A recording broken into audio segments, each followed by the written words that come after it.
తాకట్లో ఉన్న మీ బంగారాన్ని విడిపించి ఆ రోజు ఆన్లైన్ రేటుకి కొంటాం. Sharma gold company.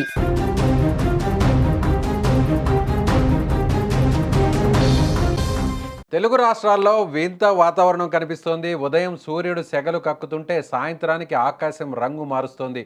అకాల వర్షాలు, ఈదురుగాలులు ఊహించని రీతిలో విరుచుకుపడుతున్నాయి. అటు ఎండల తీవ్రత, ఇటు వానల జాతర మధ్య జనం ఉక్కిరి బిక్కిరి అవుతున్నారు. వాతావరణ శాఖ హెచ్చరికల ప్రకారం రాబోయే 3 రోజులు గండం పొంచి ఉంది. ఆంధ్రప్రదేశ్ తీరంలో ఏర్పడిన ఉపరితల ఆవర్తనం, దానికి తోడైన ద్రోణి ప్రభావంతో వాతావరణం ఒక్కసారిగా మారిపోయింది.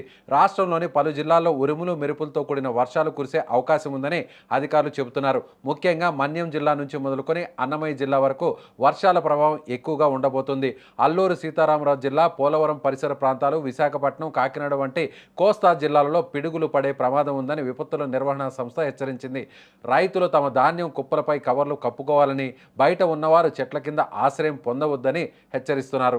ఇక తెలంగాణ విషయానికి వస్తే ఇక్కడ పరిస్థితి మరింత భిన్నంగా ఉంది. హైదరాబాద్ వాతావరణ కేంద్రం ఇప్పటికే పలు జిల్లాలకు ఎల్లో అలర్ట్ జారీ చేసింది. గంటకు 30 నుంచి 40 కిలోమీటర్ల వేగంతో ఈదురు గాలులు వీచే అవకాశం ఉంది. ఆదిలాబాద్, నిజామాబాద్, నిర్మల్ వంటి ఉత్తర తెలంగాణ జిల్లాల్లో వానల తీవ్రత అధికంగా ఉండబోతుంది.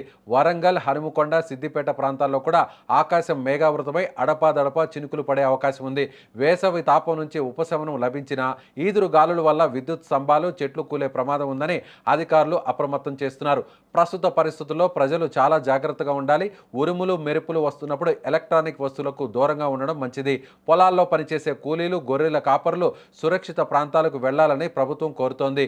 ఈ అకాల వర్షాలు అటు పంటలకు నష్టం కలిగిస్తున్నా, ఇటు ఎండవేడిమి నుంచి కాస్త ఉపశమనం కలిగిస్తున్నాయి. ప్రకృతి పగబట్టిందా లేక ఇది కేవలం వాతావరణ మార్పా అనేది పక్కన పెడితే రాబోయే 72 గంటలు మాత్రం తెలుగు ప్రజలకు అత్యంత కీలకం.